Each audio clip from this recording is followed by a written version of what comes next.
3 time साग पालक खाने वाला ससुराल। सब कुछ ठीक हो रहा है, लेकिन फिर भी पता नहीं क्यों मुझे ऐसा लग रहा है जैसे कुछ तो गलत है। विहानी ने अभी पहला कदम भी ससुराल में नहीं रखा था कि उसे एक अजीब सी बेचैनी होने लगी। उसकी सास के बजाय उसकी नंद प्रेरणा उसका गृह प्रवेश कर रही थी। वहीं उसकी जेठानी कामिनी के मन में खुशी से लड्डू फूट रहे थे। चलो, इंतजार हुआ खत्म, आ गई घर में नई नौकरानी। अब मुझे सबके इशारों पर इधर उधर नाचना नहीं पड़ेगा। अब से घर के सारे काम यही करने वाली है। अब तुम हमारे परिवार का हिस्सा बन चुकी हो, इसलिए तुम्हारा कर्तव्य है कि तुम हमारे घर की हर एक बात को जानकर उसका पालन करो और हमारी तरह जिंदगी जीना सीखो। प्रेरणा बेटा, तुम इस बात की चिंता मत करो, ये सब तुम हम पर छोड़ दो। हम बहू को सब कुछ अच्छे से सिखा देंगे। ये मेरी ननद मुझसे किस तरह से बात कर रही है, और ऐसा क्यों लग रहा है कि जैसे ये घर की बेटी नहीं बल्कि मालकिन हो। गृह प्रवेश के होने के बाद विहानी अंदर आई। घर में मेहमान आए हुए थे। सभी ने कुछ देर रस्में की, उसके बाद कुछ बातें और हंसी मजाक किए और फिर सभी थक कर अपने अपने कमरों में चले गए। रात गुजरी, तेज धूप के साथ चमकता दिन चढ़ा और आज विहानी की पहली रसोई की रस्म थी। माँ जी, आज मेरी पहली रसोई है। आप मुझे बताइए कि मैं आज क्या बनाऊं। छोले भटूरे, आलू पूरी, पराठे सब्जी, दाल चावल, बिरयानी, पुलाव, मुझे सब बनाना आता है। सभी चीजों का नाम ले लिया, सिर्फ हमारी मनपसंद चीज को छोड़कर। अच्छा, तो फिर आप ही मुझे अपनी मनपसंद खाने की चीज बता दीजिए। मैं बताती हूँ। प्रेरणा की आवाज सुनकर दोनों सास बहू ने उसकी तरफ देखा। तुम अपनी पहली रसोई पर जो भी कुछ बनाओगी उसमें तुम्हें साग का इस्तेमाल होना चाहिए। हमारे यहाँ शुरू से रोज साग खाया जाता है, इसीलिए तुम जो भी बनाओगी उस हर चीज में साग होना चाहिए। मेथी, पालक, शलजम, सरसों, सभी तरह का साग मैंने मंगा कर रखा हुआ। अब ये तुम सोच लो कि तुम्हें क्या बनाना है। साग का नाम सुनते ही विहानी के माथे से पसीना छूटने लगा, लेकिन उसने खाना बनाने को मना नहीं किया। मैं कर सकती हूँ, मेरे चेहरे पर मास्क पहन लूंगी और हाथों में ग्लव्स पहनकर खाना बनाऊंगी। मैं अपने ससुराल वालों को पहली रसोई पर निराश नहीं कर सकती। इसके बाद विहानी ने ग्लव्स और मास्क पहना और फिर भगवान का नाम लेकर खाना बनाने की शुरुआत की। हे भगवान, बस सब कुछ बिल्कुल सही रखना, सब कुछ ठीक से और समय पर हो जाना चाहिए। ननद जी ने बोला था कि मुझे हर एक चीज में साग का इस्तेमाल करना होगा। इसके बाद विहानी ने हरे हरे सब्जी के पत्तों को धोना शुरू किया। उसने बड़ी सावधानी से पालक को धोकर काटना शुरू किया। ग्लव्स पहनकर पालक काटना काफी मुश्किल था, लेकिन फिर भी हिम्मत करके विहानी ने पालक और बाकी साग पत्तों को काटा और तोड़ा और फिर अपनी पहली रसोई का खाना बनाना शुरू किया। उसने सबसे पहले मेथी के पराठे बनाए, उसके बाद पालक पनीर, साग, दाल, आलू पालक और शलजम पालक के साथ उबले चावल बनाकर तैयार किए। शुक्रिया भगवान, सब कुछ समय पर और बिना किसी दिक्कत के बनकर तैयार हो गया। लेकिन अब मुझे मीठा भी बनाना है। मीठे में तो साग पत्तों का इस्तेमाल बिल्कुल नहीं कर सकती। विहानी को समझ में नहीं आ रहा था कि वो मीठे से क्या बनाए, इसलिए उसने सादा सा सूजी का हलवा बनाकर तैयार कर दिया। कुछ देर में सारा खाना बनने के बाद विहानी ने अपने सभी ससुराल वालों को खाना परोसा। आहा, आज तो खाने से अलग ही तरह की खुशबू उठ रही है। वही लगता है कि बहू खाना बनाने में घर की सारी औरतों को फेल करने वाली है। और मैं जो अभी तक सारा खाना बनाती आ रही थी, मेरी तो कभी किसी ने तारीफ नहीं की, और इसकी मुंह में एक निवाला रखने से पहले ही वाह होनी शुरू हो गई। सभी ने प्रेरणा के आने के बाद खाना खाना शुरू किया, जो कि सबको बहुत पसंद आया। बहू के हाथों में तो सच में बहुत ही स्वाद है। आज तक हमारे घर में इतना अच्छा खाना कभी नहीं बना। खाना सच में काफी अच्छा बना है। आज से घर में रोज इसी तरह का खाना बनना चाहिए। विहानी को इस बात पर काफी खुशी हुई कि उसके ससुराल वालों को खाना पसंद आया। वहीं उसकी जेठानी कामिनी जलकर राख हुई जा रही थी। खाना खाने के बाद प्रेरणा ने विहानी को उसकी पहली रसोई का शगुन दिया। इसके बाद विहानी ने अलग से अपने लिए खाना बनाया। विहानी आने वाली मुसीबतों से अनजान अपने ससुराल में काफी खुश थी। देखते ही देखते दोपहर हो गई और अब दोपहर का खाना बनना था। बड़ी भाभी, छोटी भाभी ने आज सुबह खाना बनाया था, इसीलिए दोपहर का खाना आप बनाएंगी। अरे नहीं, मुझे तो लगा था कि अब मुझे जिंदगी भर के लिए इस काम से निजात मिल जाएगी, लेकिन ये तो अब भी मुझे खाना बनाने को बोल रहे हैं। कामिनी मुंह बनाकर रसोई में आ गई और सभी के लिए खाना बनाने लगी। वहीं विहानी को इस बात की खुशी थी कि उसके ससुराल वाले उस पर घर के कामों का लोड नहीं डाल रहे हैं। कुछ घंटों में सारा खाना बन गया और सभी टेबल पर आकर बैठ गए। वहीं विहानी भी खाना खाने आई, लेकिन जब उसने खाने को देखा तो उसके कदम वहीं रुक गए। अरे विहानी, तुम इतनी दूर क्यों खड़ी हो? आओ हमारे साथ बैठो और खाना खाओ। वहीं विहानी को दूर खड़ा देखकर सभी उसकी तरफ देखने लगे। अरे आना बहू, यूं दूर खड़ी होकर क्या देख रही है? अब मैं इन सबको कैसे बताऊं कि मैं ये खाना नहीं खा सकती? अरे बहू, जम गई है क्या? हाँ, जो एक जगह से हिल ही नहीं रही। मैं वो, आप सब खाना खाइए, मेरी कुछ तबीयत ठीक नहीं है, मैं जाकर आराम कर लेती हूँ। इतना कहकर विहानी बिना कुछ कहे सुने तेजी से वहां से निकल गई। वहां उसके ससुराल वाले उलझते हुए उसे देखते रह गए। अच्छा, अब मैंने खाना बनाया है तो मैडम ने खाने से मना कर दिया। दाल में कुछ तो काला है और मैं उसका पता लगा कर रहूंगी। क्या मुझे कोई बताएगा कि इसको क्या हुआ है? पता नहीं, अभी तो बिल्कुल ठीक थी, अचानक ही इसकी तबीयत कैसे खराब हो गई।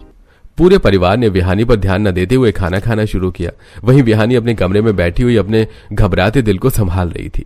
अरे सुबह में इतना अच्छा खाना खिलाकर दोपहर में फिर से वही आधा पक्का आधा कच्चा खाना खिला रहे हो। खाना तो ठीक से पका है ही नहीं और मसालों का भी स्वाद नहीं आ रहा। बहू, मानना पड़ेगा, बड़ी ही बेदिली से खाना बनाया है तूने। अगर इतना ही अच्छा लगता है उस विहानी के हाथों का खाना तो दोपहर का खाना भी उसी से बनवा लेते। कामिनी, अपनी जुबान संभाल कर बात करो। पहले ये देखो कि तुम किसके सामने खड़ी हो, उसके बाद ही अपना मुंह खोलना। प्रेरणा की एक ही फटकार पर कामिनी की रूह कांप उठी। वहीं उसके पति नितिन ने बात को संभालने की कोशिश की। दीदी, आपको तो पता है कि कामिनी बिना सोचे समझे ही बोल देती है। उसका किसी को ठेस पहुंचाने का इरादा नहीं था। कामिनी की तरफ से मैं आपसे माफी मांगता हूँ। नितिन, तुम्हारी इज्जत तुम्हारे हाथों में है। इसे इस तरह किसी को उछालने के लिए मत दो, वरना बाद में पछताओगे। जी दीदी, मैं आगे से याद रखूंगा। इसी तरह सभी ने दोपहर का खाना खाया, जिसमें सुबह की तरह ही हर एक चीज में साग पत्तों का इस्तेमाल किया गया था। इसके बाद भी किसी को कामिनी का बनाया खाना पसंद नहीं आया। वहीं कमरे में बैठी विहानी का मन अभी तक शांत नहीं हुआ था। लगता है मैं बहुत ज्यादा गलत जगह पर बहू बनकर आ गई हूँ, जहाँ मुझे बिल्कुल नहीं होना चाहिए। वहां मैं पूरी जिंदगी कैसे गुजार पाऊंगी? हे भगवान, मेरी रक्षा करना। विहानी को कमरे में बैठे बैठे शाम हो गई थी। चिंता में उसका पति उसे देखने कमरे में पहुंचा, जहां विहानी चादर ओढ़कर बेड पर लेटी हुई थी। तुम्हें क्या हुआ है विहानी? चलो मैं तुम्हें डॉक्टर के पास ले चलता हूँ। नहीं, मैं ठीक हूँ, बस मुझे थोड़ा आराम करने की जरूरत है। विहानी, तुम दोपहर से आराम ही कर रही हो और कितना आराम करोगी? हाँ, अगर तुम्हें कुछ नहीं हो रहा है तो जाकर खाना बना लो। कोई भी शाम में कामिनी भाभी से खाना नहीं बनवाना चाहता। खाने में बनाना क्या है? ये मुझे क्या पता, लेकिन एक बात जान लो, हमारे यहाँ हर चीज में साग पत्ते खाए जाते हैं। फिर वो कोई भी दाल हो, सब्जी हो या फिर चावल। यहाँ तक कि हमारे यहाँ रोटी और पराठे भी साग पत्ते के ही खाए जाते हैं। यह सब सुनकर ही विहानी का जी मिचलाने लगा। वहीं अब उसे यही सब रसोई में जाकर पकाना था। विहानी ने सभी से कामिनी से खाना बनवाने को बोला, लेकिन कोई भी इस बात पर राजी नहीं था। हमारे यहाँ ऐसा बिल्कुल नहीं चलेगा। जिससे अब जो काम करने को बोला जाता है उसे वो काम तभी करना होता है, और ये अब तुम पर भी लागू होता है। जाओ, जाकर खाना बनाओ। बड़ी आई थी मुझसे खाना बनवाने वाली, अब रोज खुद को ही सारा खाना बनाना पड़ेगा। प्रेरणा की बात मानकर विहानी फिर से घबराई हुई रसोई में पहुंची, जहां उसने देखा कि किचन काउंटर पर ढेर सारे साग पत्ते रखे हुए थे। उनकी महक से ही विहानी को चक्कर आने लगे। विहानी ने तुरंत अपना मास्क चेहरे पर पहना और फिर से हाथों में ग्लव्स चढ़ाए। जय माता दी, मैं कर सकती हूँ। मैंने ग्लव्स और मास्क पहना तो है, मुझे कुछ नहीं होने वाला। मैं अपने ससुराल वालों को निराश नहीं करूंगी। उनकी हर काम में अपना बेस्ट दूंगी और उनकी हर उम्मीद पर खरी उतरूंगी। विहानी ऐसी बातें बोलकर अपना मन शांत कर रही थी। वहीं पीछे से कामिनी उसे छुपकर देख रही थी और उसमें बातों पर हैरान हो रही थी। ये तो ऐसे कर रही है जैसे इसे खाना बनाने नहीं बल्कि जंग लड़ने भेज दिया, और इसने मास्क और ग्लव्स क्यों पहने हुए? जरूर कोई तो ऐसी बात है जो ये हम सबसे छुपा रही है। विहानी दोबारा हिम्मत करते हुए साग पत्तों का खाना बनाना शुरू किया। वो ग्लव्स पहनने के बाद भी पत्तों को बड़ी ही सावधानी से उठा रही थी। वहीं उसकी जेठानी पीछे से छिपकर ये सब देख रही थी। कभी कभी दूसरों के मामलों में ना घुसकर अपने आप से मतलब रखना भी अच्छा होता है।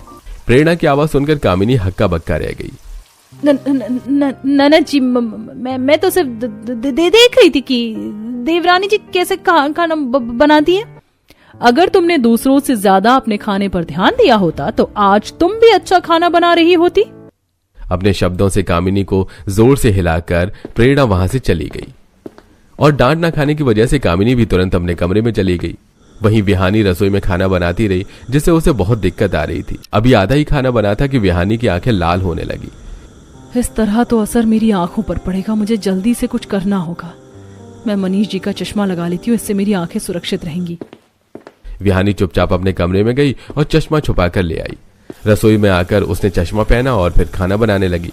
विहानी जल्द से जल्द खाना बनाना चाहती थी, लेकिन फिर भी उसे खाना बनाने में 2.5 घंटे लग गए। खाना बनने के बाद सभी खाना खाने बैठे, वहीं विहानी अपने कमरे में ही बैठी हुई थी। अरे बहू की दिमागी हालत ठीक तो है ना? उसने ना तो सुबह हमारे साथ खाना खाया और ना ही दोपहर, और अब पता नहीं किस खोए में जाकर बैठ गई है। मुझे तो लगता है कि हमारे साथ बैठकर खाना खाने में उनकी शान घटती है, क्योंकि सुबह भी उन्होंने अपना नाश्ता अलग बनाया था। खुद को कहीं की महारानी समझती है क्या? किस बात का घमंड है इसे? नहीं माँ, ऐसा नहीं है। मुझे लगता है कि विहानी की अभी भी तबीयत ठीक नहीं है, इसलिए वो खाना नहीं खा पा रही। अरे जोरू को आए घर में एक दिन नहीं हुआ कि ये उसका गुलाम भी बन गया। सभी चुपचाप खाना खाइए। जिसको खाना खाना होगा वो खुद यहाँ आ जाएगा, और जिसको नहीं खाना उससे किसी को कोई फर्क नहीं पड़ना चाहिए। प्रेरणा की बोलते ही सभी चुप हो गए। इसी तरह कई दिन गुजर गए। प्रेरणा अपने ससुराल वापस लौट गई। ससुराल वाले विहानी से वही साग पत्ते वाला खाना बनवाते, जिससे उसे ग्लव्स, मास्क और चश्मा पहनने के बाद भी थोड़ी दिक्कत होने लगी। वहीं कामिनी उसको इस तरह खाना बनाते देख बहुत ज्यादा उलझ जाया करती। विहानी को रोज अपने लिए अलग से खाना बनाना पड़ता और इस सब में वो काफी थक जाया करती थी। इस सब से मेरी सेहत पर असर पड़ रहा है, लेकिन मैं क्या ही कर सकती हूँ। मुझे अब ये सब करना ही होगा। इसी तरह अपने मन को बहलाकर विहानी सबके लिए साग पत्तों का खाना बनाया करती। उसके खाना बनाने का तरीका उसकी जिठानी कामिनी को बहुत खटक रहा था। मुझे तो लगता है इसका मानसिक संतुलन थोड़ा बिगड़ा हुआ है। भला मास्क, दस्ताने और चश्मा पहनकर कौन खाना बनाता है? ये खुद को खाना बनाते में कहीं का डॉन समझती है क्या? आज मैं इससे पूछ ही लेती हूँ। इतना कहकर कामिनी रसोई में चली गई, जहाँ विहानी खाना बना रही थी। देवरानी जी, आप खाना बनाते हुए मास्क क्यों पहनती हैं? मैं कब से देख रही हूँ कि आप इसी तरह खाना बना रही हैं। आखिर बात क्या है? मुझे आंच बहुत ज्यादा लगती है और इससे मेरा शरीर लाल हो जाता है। लेकिन आप तो इंडक्शन पर भी ऐसे ही खाना बनाती हो। इंडक्शन से तो कोई आंच नहीं लगती, क्योंकि उस पर आग जलती ही नहीं। सही सही बताओ देवरानी जी, आखिर आपकी समस्या क्या है?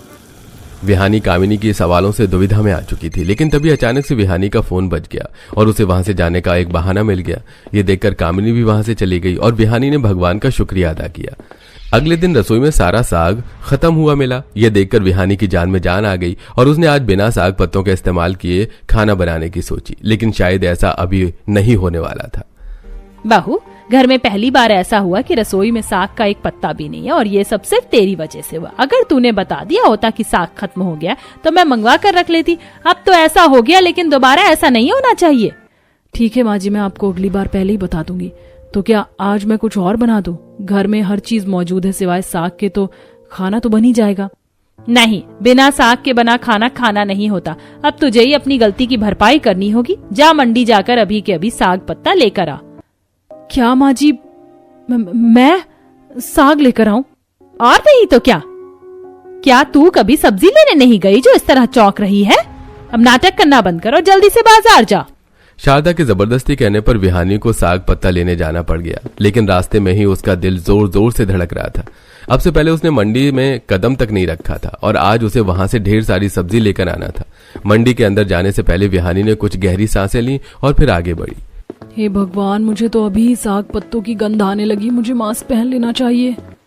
विहानी ने अपने चेहरे पर मास्क पहना और हाथों में ग्लव्स और आंखों पर वही काला चश्मा लगाया।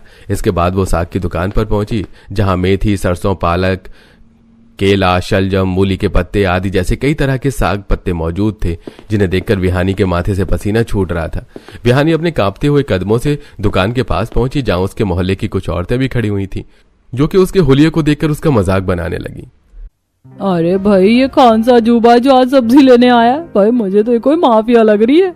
सही कहा, ग्लव्स पहनकर सब्जी को ऐसे छुरी जैसे सब्जी नहीं बल्कि कोरोना वायरस हो। आसपास खड़ी सभी औरतें इसी तरह विहानी का मजाक बनाने लगी। विहानी को इस पर काफी शर्मिंदगी महसूस हो रही थी, लेकिन मजबूरी में उसे ये सब करना पड़ रहा था। विहानी ने किसी तरह दुकान वाले से एक बड़े ठेले में साग लिया और फिर भारी दिल के साथ उसे लेकर घर लौटी। विहानी ने घर में घुसते ही न आओ देखा न ताओ और सीधा साग को किचन में रखकर कमरे में चली गई। वहीं उसकी जेठानी कामिनी ने उसे ताड़ लिया था। ये बाजार भी ऐसे हुलिये में गई थी, लेकिन इसने तो कहा था कि चूल्हे की आंच की वजह से ये सब पहनती है, फिर बाजार क्यों इस तरह बनकर गई? कामिनी को उलझते हुए अब काफी दिन हो गए थे, लेकिन उसे अभी भी समझ में नहीं आ रहा था कि विहानी ऐसा क्यों कर रही है, जिस तरह आपकी भी समझ में नहीं आ रहा है। हाँ, आज तो लगा था कि मैं घर लौटते हुए ही बेहोश हो जाऊंगी। रास्ता भी कितना लंबा हो गया था, लेकिन मैंने कर दिखाया। हे माता रानी, बस इसी तरह मुझे शक्ति देती रहना ताकि मैं हर मुश्किल का सामना कर सकूं। अगले दिन कामिनी ने विहानी की सारी बातें शारदा को बताई, जिस पर शारदा भी काफी हैरान हुई और उसने विहानी को अपने कमरे में बुलाकर उससे सबकी वजह पूछी। माँ जी, वो मैंने इसलिए पहने थे क्योंकि बाहर बहुत तेज धूप थी और धूप में यूं ही बाहर नहीं निकलती, इसीलिए मैंने मास्क, ग्लव्स और चश्मा पहना। हाँ, धूप तो काफी तेज है, तू सही कह रही है। और कामिनी बहू, तू दूसरों की छोटी छोटी बातों पर ध्यान देना कब बंद करेगी? हाँ विहानी बहू, तू जाकर खाना बनाओ और अगर ये तुझसे कुछ कहे तो आकर मुझे बताना। चलो बच गई, वरना आज तो मैं अच्छा पकड़ी जाती। इसके बाद विहानी रसोई में खाना बनाने चली गई। वहां कामिनी मुंह बनाकर अपने कमरे में पहुंची। अरे कोई क्यों नहीं समझता कि ये हमसे कुछ छुपा रही है? सब लोग अकल के पीछे लठ लेकर घूमते हैं, जो ये बोल देती है उस पर यकीन कर लेते हैं, लेकिन मुझे तो इसकी किसी भी बात पर यकीन नहीं है और मैं सच का पता लगा कर रहूंगी। कुछ देर बाद विहानी ने खाना बनाकर सबके लिए टेबल पर लगा दिया। सभी खाना खाने बैठ गए। वहीं विहानी ने जैसे ही वहां से जाने की कोशिश की, तभी कामिनी ने उसका हाथ पकड़ लिया। अरे देवरानी जी, कभी तो हमारे साथ खाना खाने बैठिए। आपको ससुराल आए 1 महीना होने जा रहा है और आपने एक बार भी हमारे साथ बैठकर खाना नहीं खाया। हाँ विहानी, आज हमारे साथ खाना खा लो ना। वो असल में अभी मुझे भूख नहीं है, मैं बाद में खा लूंगी। अरे 10 बज रहे हैं, क्या तूने हाथी घोड़े खा लिए जो तुझे भूख नहीं है? सच तो यह है कि तुझे हमारे साथ खाना खाना ही नहीं है। विहानी को अपने ससुर संदीप की बात पर काफी दुख हुआ, लेकिन वो बात सुनकर चुप खड़ी रह गई। वहीं कामिनी ने अभी भी उसका हाथ पकड़ रखा था, जिससे विहानी को गुस्सा आ गया। छोड़िए मेरा हाथ, मुझे नहीं खाना, ये सब मुझे बिल्कुल पसंद नहीं। आपको खाना है, मैं आपके लिए बनाती रहूंगी और आप खाते रहना, लेकिन मुझसे ये सब खाने को मत कहना। विहानी के अचानक भड़क जाने से उसके ससुराल वाले हैरान रह गए। वहीं कामिनी ने भी उसका हाथ छोड़ दिया। इसके बाद विहानी सीधा अपने कमरे में चली गई। उसकी हिम्मत कैसे हुई हम पे भड़क कर इस तरह जाने की? और इसे हमारे यहाँ का खाना पसंद नहीं है, इसे सबक सिखाना पड़ेगा। मुझे तो लगा था कि उसकी तबीयत ठीक नहीं रहती, लेकिन उसने आज हमारे खाने की बुराई करके हमारा भी अपमान किया है। अरे इसने हम पर झल्लाकर बिल्कुल अच्छा नहीं किया। अब इसे इसकी असली जगह दिखानी ही होगी। खुल गई आप सभी की आंखें। हाँ, मैं तो पहले से ही कह रही थी कि मैडम की शान अलग ही है, लेकिन आप समझ ही नहीं रहे थे। आप सब कुछ मत कहिएगा, कल एकादशी है, कल ननद जी घर आएंगी, अब वो ही इसे देखेंगी। सभी ने कामिनी की बात को माना और प्रेरणा के आने का इंतजार किया। अगले दिन एकादशी के व्रत रखकर प्रेरणा अपने घर वापस लौटी। वहीं बाकी ससुराल वालों ने भी व्रत रखा हुआ था। आज तो हम रोटी चावल या किसी भी तरह का अनाज नहीं खा सकते। आज तो हम सिर्फ साग ही खाने वाले हैं। आज हम सिर्फ सभी तरह के साग के पत्ते ही खाएंगे। जाकर विहानी भाभी से बोल दो, सभी के लिए खाना बना दे। ननद जी, देवरानी जी तो अपने कमरे से कल से बाहर नहीं निकली है, आप ही उनसे बोल दीजिए। प्रेरणा को अचानक से ऐसी बात सुनकर काफी अजीब लगा। फिर वहीं शारदा ने उसे विहानी की सारी बात बताई, जिस पर प्रेरणा का खून खौल गया। इसकी इतनी हिम्मत कि इसने हमारे खाने का अपमान किया और पूरे परिवार पर चिल्लाने की जरूरत की। अभी तक ये हमारे घर के खास साग को ग्लव्स पहनकर छू रही थी और मास्क चश्मा पहनकर खाना बना रही थी। यहीं पर हमारे खाने का काफी अपमान हो रहा था। तुमने मुझे ये सब पहले क्यों नहीं बताया? क्योंकि ननद जी, हमें नहीं पता था कि देवरानी जी साग पत्तों से इतना जलती हैं कि वो इन्हें देख और सूंघ भी नहीं सकती। प्रेरणा को इस पर बहुत गुस्सा आ रहा था, इसलिए उसने मन ही मन सभी के सामने विहानी की बेइज्जती करने का प्लान बना दिया। एकादशी पर कामिनी ने सभी के लिए साग पत्ते की सब्जी बनाकर तैयार की, जिसे सभी ने बिना रोटी के भेड़ बकरियों की तरह खाया। वहीं विहानी भी भूख लगने पर देर रात को अपने कमरे से बाहर निकली और सीधा रसोई में जाकर कुछ ढूंढने लगी। उसने जैसे ही फ्रिज खोला तो उसके अंदर सिर्फ कच्चे साग पत्ते रखे हुए थे। ये देखकर उसने तुरंत जोर से फ्रिज को बंद कर दिया। हे भगवान, यहाँ तो मेरे खाने को भी कुछ नहीं है। नई बहू होकर अपने ससुराल में ही मुझे भूखा रहना पड़ रहा है। विहानी ने कुछ देर तक रसोई में खाने को कुछ ढूंढा, जिस पर उसे अलमारी में एक बिस्किट का पैकेट मिल गया। विहानी चुपचाप उसे लेकर अपने कमरे में वापस चली गई और उस कमरे को बंद कर लिया। उसके बाद उसने बिस्किट खाकर पानी पिया और सो गई। अगले दिन जब विहानी की आंख खुली तो घर में काफी शोर हो रहा था। विहानी ने चुपचाप निकलकर देखा कि सुबह से ही रसोई में खाना बनाया जा रहा था। ध्यान रहे, मोहल्ले के सभी लोग घर में मौजूद होने चाहिए। इस बार हम चावल बांटेंगे नहीं, बल्कि यहीं पर खिलाएंगे। हम यहाँ पर रहने वाले हर एक इंसान को अपने साग चावल का स्वाद चखाना चाहते हैं। अरे तुम फिक्र क्यों करती हो, मैं एक एक बच्चे को भी घर में लेकर आऊंगी। शाम होने पर मोहल्ले की सभी औरतें घर में इकट्ठा हो गईं। पूरा घर लोगों से भरा हुआ था। प्रेरणा ने नौकरों को बोलकर सभी के लिए खाना मंगवाया और फिर सभी ने खाना खाना शुरू कर दिया। वहीं विहानी के पेट में चूहे कूद रहे थे। उसने सुबह से सिर्फ पानी ही पिया हुआ था। हे भगवान, भूख के मारे मेरे पेट में दर्द भी होना शुरू हो गया। मुझे खाना खाए 2 दिन हो चुके हैं। जो बिस्किट मेरे पास थे वो भी खत्म हो गया। मैं क्या करूं? विहानी अपने कमरे में बैठी परेशान हो रही थी कि तभी उसे खिड़की से टिक्की की खुशबू आने लगी। खुशबू सुनकर विहानी तुरंत खिड़की पर गई तो उसने देखा कि बाहर एक टिक्की वाला अपना ठेला लिए हुए खड़ा था। अगर पेट भरना है तो मुझे छुपकर बाहर जाना ही होगा। मुझे पता है कि घर में सभी मुझसे नाराज हैं, इसीलिए किसी ने यहाँ आकर मुझसे पूछा तक नहीं, लेकिन इसमें मेरी भी क्या गलती है? मुझे इस तरह डरना नहीं चाहिए। खुद को समझाकर विहानी अपने कमरे से बाहर निकली और सभी से छुपकर टिक्की लेने जाने लगी। खुशकिस्मती से विहानी सबकी नजरों से बचती हुई टिक्की वाले के पास पहुंच गई। उसने वहां से टिक्की ली और फिर वापस घर आने लगी। विहानी बचते बचते अपने कमरे तक पहुंची तो उसने पाया कि कमरे का दरवाजा खुला हुआ था। विहानी ने डरते हुए दरवाजा खोला और देखा कि उसके बेड पर प्रेरणा बैठी हुई उसका इंतजार कर रही थी। आ गई तुम टिक्की लेकर? ननद जी मेरी बात सुनिए। तुमने इस घर की बहू होने के बाद भी एक बार भी सबके साथ बैठकर खाना नहीं खाया। ऊपर से जब सबने तुम्हें खाना खाने के लिए रोका तो तुम उन पर चिल्ला पड़ी। और इतना ही नहीं बल्कि तुमने हमारे खाने से अपना बचाव ऐसे किया जैसे वो खाना नहीं बल्कि जहर है। अब तुम्हें इसकी सजा मिलकर रहेगी। प्रेरणा ने विहानी का हाथ पकड़ा और उसे जबरदस्ती सभी मेहमानों के बीच ले गई। वहां प्रेरणा ने सभी मेहमानों को चिल्लाकर विहानी की अब तक की सारी बातें बताई और उसकी बेइज्जती की। अच्छा, तो उस दिन यही थी जो मंडी में डॉन बनकर आई थी। मैं तो इसे इसके हुलिये की वजह से पहचान भी नहीं पाई। इसके ये सब करने की सजा ये है कि इसे भी हमारे साथ साग चावल खाने होंगे। इतना सुनते ही विहानी की जान हलक में आ गई। इसके बाद एक नौकर से प्रेरणा ने विहानी के लिए एक प्लेट भरकर साग चावल मंगवाए, जिन्हें देखकर विहानी का पसीना छूट गया। विहानी के मुंह से शब्द नहीं निकल रहे थे, लेकिन वो लगातार अपनी गर्दन ना में हिला रही थी। अरे इतना भी किसी खाने की चीज को कैसा नापसंद करना कि माथे से पसीना ही टपकने लगे। ये कहकर प्रेरणा ने जबरदस्ती अपने हाथ से विहानी के मुंह में चावल दे दिए। चावल विहानी के हलक से भी नहीं उतरे थे कि तभी उसे जोर का चक्कर आया और वो बिना रुके जोर जोर से खांसने लगी, जिस पर सभी को लगा कि उसे फंदा लग गया। अरे अरे बहू को पानी पिला दो शारदा जी। लेकिन इससे पहले कि कोई पानी लेकर आता विहानी वहीं पर बेहोश हो गई, जिस पर सभी बहुत ज्यादा घबरा गए। विहानी के शरीर पर बड़ी तेजी से रैशेस फैल गए। पूरा परिवार घबराकर विहानी को हॉस्पिटल लेकर गया। वो खबर विहानी के माता पिता तक भी पहुंच गई, जिस पर वो भी जल्दी से हॉस्पिटल पहुंचे। क्या हुआ मेरी बेटी को? क्या किया है तुम सबने उसके साथ? शांत हो जाइए समधन जी, डॉक्टर साहब आते ही होंगे, वो हमें बताएंगे कि बहू को क्या हुआ है। कुछ देर बाद डॉक्टर के बाहर आने पर पता चला कि विहानी को कोई चीज खाने से बहुत हैवी एलर्जी हुई है, जिसे ठीक होने में थोड़ा समय लग जाएगा। इस पर संगीता समझ गई कि विहानी ने क्या खाया होगा। संगीता ने चिल्लाते हुए उसके ससुराल वालों से सारी बात पूछी। सारी बात पता चलने पर संगीता की आंखों से आंसू बहना बंद नहीं हो रहे थे। आज तक मैंने अपनी बेटी को साग छूने भी नहीं दिया और आप सबकी खातिर उसने खुद से लड़कर आप सबके लिए खाना बनाया। पता है एक बार क्या हुआ था? अरे क्या हुआ मेरी बच्ची को? मैम आपकी बेटी अचानक ही लंच के समय बेहोश हो गई। वैसे तो उसका बीपी और हार्ट रेट ठीक आ रही है, इसीलिए शायद इसे चक्कर आ गया होगा। ये बताकर निर्मला विहानी को उसके घर छोड़कर वापस स्कूल लौट गई। वहीं अपनी बेटी के शरीर पर लाल निशान देखकर संगीता का मन बहुत घबरा रहा था। उसने जल्दी से मोहन को बुलाया और फिर दोनों विहानी को हॉस्पिटल ले गए। वहां विहानी का इलाज किया गया और बताया गया कि उसे खाने की किसी चीज से एलर्जी है और उसने वही चीज गलती से खा ली है। लेकिन अभी भी संगीता और मोहन को पता नहीं था कि वो खाने की चीज क्या हो सकती है। विहानी बेटा खाना बन गया है, आकर खाना खा ले बेटा। आई माँ।